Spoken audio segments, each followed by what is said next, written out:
আমি আমার সাথে করে দুটো আল কুরআন নিয়ে আসি। একটি হচ্ছে সৌদি বাদশার রাষ্ট্রীয় উপহার, যেটা হচ্ছে আমাদের সৌদি যে এম্বাসি আছে বাংলাদেশে, সেখানে যখন কাউকে অনেক সম্মানপূর্বক আমন্ত্রণ করা হয় তাকে এটা উপহার হিসেবে দেওয়া হয়, সেটাও আমি সাথে এনেছি।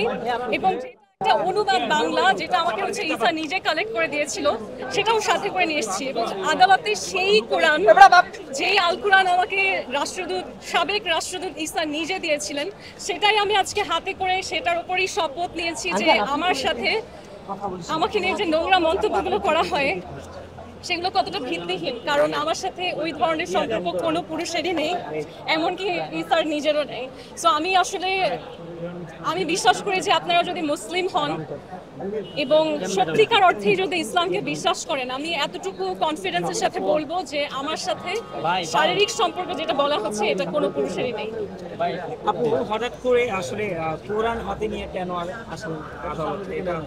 কারণ আসলে আদালতে বিচার প্রক্রিয়াতে একটা না একটা সময় হয়তো যদি তারা ফেয়ার এন্ড জাস্ট থাকে, তাহলে একটা না একটা সময় অবশ্যই সবাই বুঝতে পারবে যে কি পরিমাণের বানোয়াট, ভুয়া এবং চক্রান্তমূলক, এবং আমাকে শুধুমাত্র হ্যারাস করার জন্য, আমার ক্যারিয়ার রেপুটেশন নষ্ট করার জন্য চক্রান্ত করে কিছু মানুষ এই মামলাটা সাজিয়েছিল। এটা একটা না একটা সময় আদালত যদি ফেয়ার থাকে তাহলে সারা পৃথিবীর মানুষ জানে। এবং আপনারা জানেন যে হাস্যকর বিষয়, যাকে নিয়ে এত কথা বলা হচ্ছে, the ex ambassador Isa, even he is not in the court. তিনি কিন্তু কোর্টে আসেন না। তিনি যদি ভিকটিম হন তাহলে তো তার কোর্টে আসার কথা, তার ন্যায় বিচার চাওয়ার কথা। এটা আমি নিজেও কিছু রিসার্চ করে দেখেছি, আপনারা সাংবাদিক আপনারাও দেখবেন যে সারা পৃথিবীতে আজ পর্যন্ত যত আইনি লড়াই হয়েছে এমন কোনোদিন হয়নি যে অভিযুক্ত আসামি সে ন্যায় বিচার চাচ্ছে। তো এটা নিয়ে আসলে আর বলার কিছু নেই। এখন তিনি রাষ্ট্রদূত নয়, এখন নতুন একজন respected person, ambassador, Saudi ambassador. আমি রিকোয়েস্ট করব সরকারকে, I will request the Badshah of Saudi as well, that sir, you guys are building Neom City which empowers women. I believe that the system in Saudi Arabia, they are trying to be more progressive, they are trying to respect women, and I respect that.